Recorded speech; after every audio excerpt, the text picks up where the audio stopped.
As new boss of America's biggest crime organization, Luciano moved quickly, and what he achieved was nothing short of revolutionary.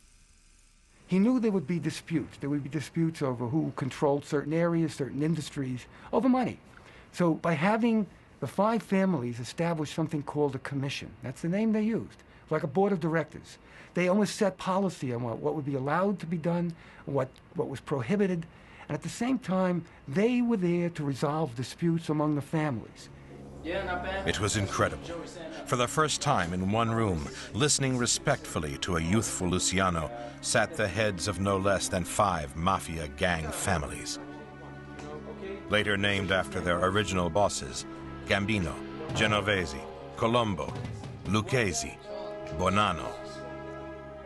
All were based in one city, New York, a combination so powerful that the 5 families rapidly became gang lords of the nation.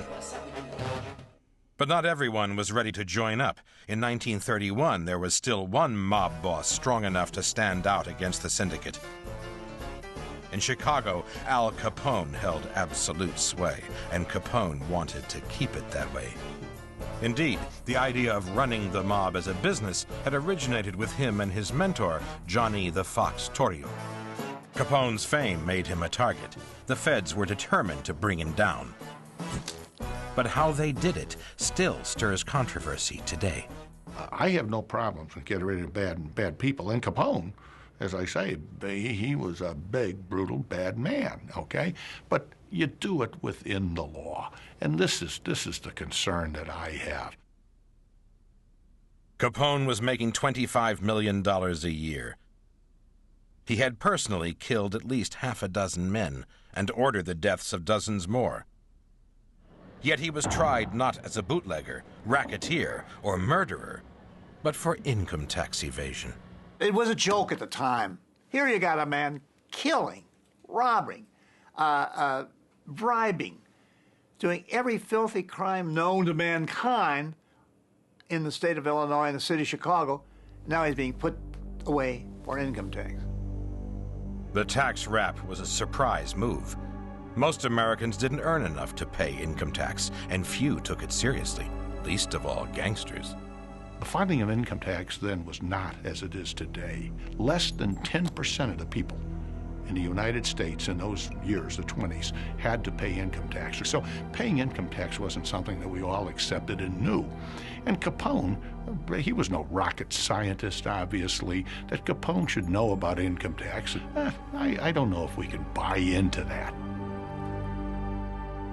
But lawmen had good reason to go for the income tax angle. No one could prove that Capone himself had committed any gangster crimes. Capone's bagmen had paid others to do the dirty work for him. This was criminal conspiracy, but in 1931, such conspiracy was not a felony. For a decade, top gangsters had literally gotten away with murder. This is the man who spearheaded the campaign against Capone, U.S. Attorney George Johnson, Sr. The main man on Johnson's investigative team was an agent for the IRS, Frank J. Wilson. Wilson was an unlikely gangbuster, an accountant by training. For Capone, paying tax meant declaring illegal income. And that, argued his lawyers, infringed the Fifth Amendment of the Constitution. It would mean admitting criminal acts. The judge overruled Capone's lawyers.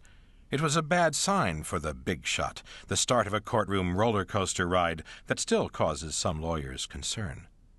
This was not what we would consider to be a model trial in many, many ways. The feds were out to get Capone, by any means necessary. And that meant using evidence obtained by deception, evidence that fell outside the statute of limitations, even evidence obtained by coercion.